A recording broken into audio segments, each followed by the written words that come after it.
Indians not allowed, ऐसे banner soul के almost हर clubs के बाहर लगे हुए थे। इस्लाम एंड हिंदू आउट, ऐसे बैनर्स कोरिया के दाएगू सिटी में काफी कॉमन है। ओ माय गॉड, ये क्या है? इस्लाम आउट, हिंदू भी लिखा है इसमें। अब सोल के कुछ क्लब्स या फिर बाकी सिटीज में ऐसे बैनर्स ना भी हो, फिर भी कोरिया की ये ग्राउंड रियलिटी है। अब मैं आपको एक सिचुएशन बताता हूँ। सोचो अगर आप कपड़े खरीदने जाते हो और दुकान में जाते ही जैसे आप कपड़ों को छूते हो तभी दुकानदार उठ के आपके सामने उन कपड़ों को साफ करने लग जाता है, आपको कैसा लगेगा? वेल, कोरिया में इंडियंस के साथ ऐसा कई बार हो चुका है। Have you ever faced any form or type of racism or discrimination while living in Korea? When we go for shopping, when we take look at the dresses and all, then they be like, they come very fast, like they will be sitting and relaxing. They just come dash out and they're like, dust it. Okay, I'm not buying.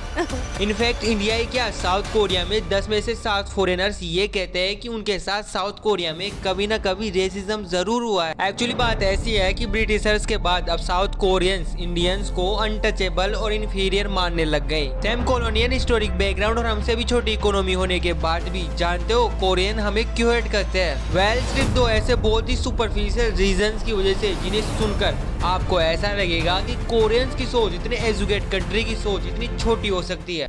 It's only for Koreans, huh? Only for Koreans. Why? Why that policy? Huh? Why that policy? Yeah, but you cannot discriminate like that, right? Only for Koreans no Indians, ये मंजर कहीं और का नहीं बल्कि हमारे देश का है, जहाँ पर हम इंडियंस को रेस्टोरेंट में आना मना है। आंध्र प्रदेश के अनंतपुर में किया मोटर्स मैन्युफैक्चरर्स के आसपास करीब 15 से 20 कोरियन रेस्टोरेंट खुले हुए हैं। इन रेस्टोरेंट में जब एक यूट्यूबर स्टिंग ऑपरेशन करने गया तो पता चला कि इन कोरियन रेस्टोरेंट में इंडियंस के लिए डाइनिंग तो छोड़ो, लिटरली इंडियंस की एंट्री तक बैन थी। इनफैक्ट कोरियंस में इंडियंस के प्रति हेट इस लेवल तक है ना कि उन्होंने रेस्टोरेंट का स्टाफ भी इंडियन नहीं रखा बल्कि नेपाली सिटीजन रखा। इधर ही काम करते हैं। आप इधर ही काम करते हैं? जी। अच्छा, तो आप तो इंडियन है? नहीं, नेपाल है। नेपाल से हैं? और ये कहीं और का नहीं, ये हमारी जमीन पर हो रहा है। एक बार आप सोच कर देखो, जो हमारी जमीन पर हो सकता है वो साउथ कोरिया में किस लेवल का रेसिज्म होता होगा। हाल ही में राज, जो कि कोरिया बेस्ड इंडियन यूट्यूबर है, उसने अपने चैनल पर इंडियंस के खिलाफ हो रहे रेसिज्म को अपने ब्लॉग से हाईलाइट किया है। दरअसल राज, जो कि पिछले 9 सालों से कोरिया में रह रहा था, लेकिन पिछले ही साल न्यू दिल्ली से आए दोस्तों को वो कोरिया घुमा रहा था। तब उसके दोस्त कहते हैं कि चलो क्लबिंग के लिए चलते हैं, बट राज कभी कोरिया में क्लबिंग के लिए गया ही नहीं था। उसके लिए भी कोरियन क्लबिंग ये फर्स्ट एक्सपीरियंस होने वाला था। तो एज अ बीइंग ब्लॉगर राज उस एक्सपीरियंस को रिकॉर्ड करने लग जाता है। अब जैसे वो क्लब के बाहर पहुंचते हैं, उनको गार्ड सिर्फ इसलिए रोक देता है क्योंकि वो इंडियंस थे। अब गार्ड कहता है कि इस क्लब में तो आपको एंट्री नहीं मिलेगी, आगे क्लब है उसमें ट्राई करके देख लो।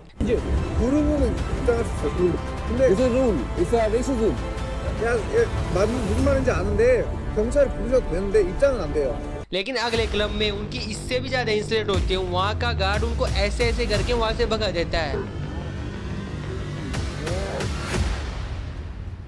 तीसरे क्लब में तो उनको किसी से झगड़ा करने की भी जरूरत नहीं रहती है। वहाँ तो सीधे बोर्ड पे लिख रखा था Indians and Pakistan are not allowed. अब इस पूरे इंसिडेंट में मुझे सबसे ज्यादा बुरा लगा क्योंकि जब ये चल रहा था ना तो वहाँ पर कई कोरियंस इनको देख रहे थे, लेकिन उनमें से किसी एक ने भी आके इन इंडियंस की मदद करने की लिटरली कोशिश तक नहीं की। अब जरा आपको वो वाला इंस्टेंट याद है जिसमें साउथ कोरिया की एक यूट्यूबर को मुंबई के कुछ छपरी लोगों ने छेड़ा था, याद है? बहुत वायरल हुआ था।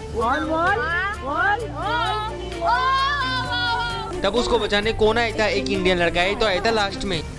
Incident being unfolded, he came to her rescue. और इंडियंस ने ऑनलाइन उनको सपोर्ट किया, वो अलग। इनफैक्ट पुलिस ने खुद एक्शन लेते हुए उन छपरी लोगों को अरेस्ट किया था, बिल्कुल जैसा ही उस लड़की ने किया था। राज ने भी उस इंसिडेंट का वीडियो बनाकर यूट्यूब पर अपलोड कर दिया, लेकिन इस इंसिडेंट पे कोरिया गवर्नमेंट का कोई रिस्पॉन्स नहीं आया। मतलब हम ऐसा मान ले कि उनके हिसाब से हमारी कोई वैल्यू नहीं। अब आप लोग बोलोगे कि एक छोटे से इंसिडेंट से या फिर 2-3 और ऐसे इंसिडेंट से आप अपना ओपिनियन जज नहीं कर सकते, तो आप मेरी बातों छोड़ो, आप खुद ही यूट्यूब पर कोरिया हेट इंडियंस ये कीवर्ड टाइप करके देख लो। आपको बहुत सारी ऐसी वीडियोस मिल जाएगी जहाँ पर वो अपनी रेसिज्म स्टोरीज ओपनली शेयर कर रहे हैं। उन्हीं वीडियो में से जब मैं खुद सर्च कर रहा था तब एक कोरियन चैनल के पॉडकास्ट में इस इंडियन लड़की ने अपना एक काफी इनह्यूमन एक्सपीरियंस शेयर किया था। उसने बताया कि जब भी मैं कोरिया के पब्लिक प्लेस पर किसी सीट पर बैठ जाती तो बाकी कोरियंस उठकर चले जाते, जैसे कि मैं कोई सो कॉल्ड या फिर अनटचेबल हूँ। Have you ever experienced racism in Korea? In case I get on subway, I sit somewhere. Person besides me will get up and go sit somewhere. और ये ये कोई कद्दू का केस नहीं है। उसका कहना था कि ये एक्सपीरियंस उसके लिए इतना कॉमन है ना कि अब तो उसको इसकी आदत भी हो चुकी है। It has happened to me so many times that now I'm used to it. इसी इंटरव्यू में एक दूसरी लड़की ने बताया कि उसकी एक इंडियन फ्रेंड है जो कि एक स्कूल टीचर है। कोरिया में एक बार कुछ कोरियन स्टूडेंट्स ने उसे कहा था कि we hate Indians because they look like muddy, यानी वहाँ के बच्चों के हिसाब से हम इंडियंस लिटरली कीचड़ जैसे दिखते हैं।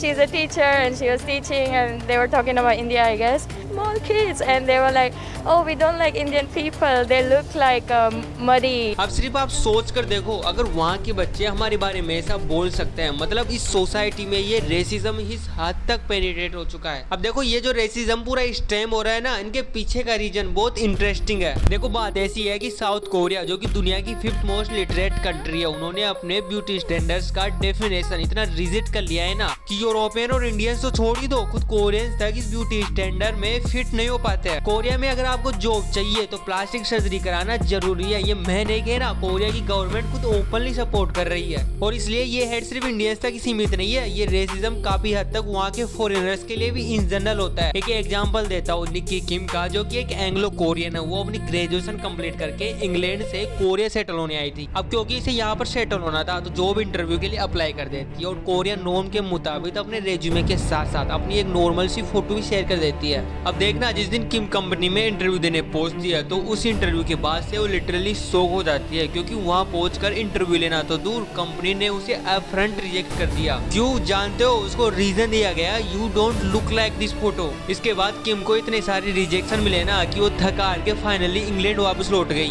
बट ये इंसिडेंट कोई पहला या फिर कोई यूनिक इंसिडेंट नहीं है, ये कोरिया में काफी नॉर्मल है। इसे एक्चुअल में ओएमओ जसांग जुई कहता है, जिसका लिटरल मतलब होता है लुकिज्म या फिर looks are supreme.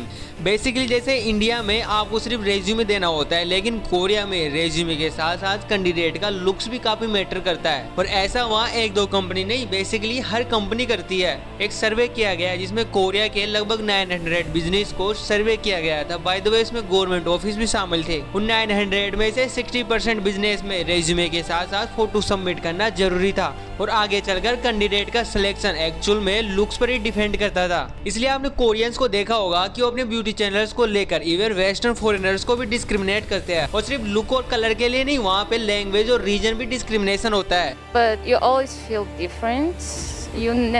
It's not. You're always a foreigner. I don't know if you know what I mean, but you don't.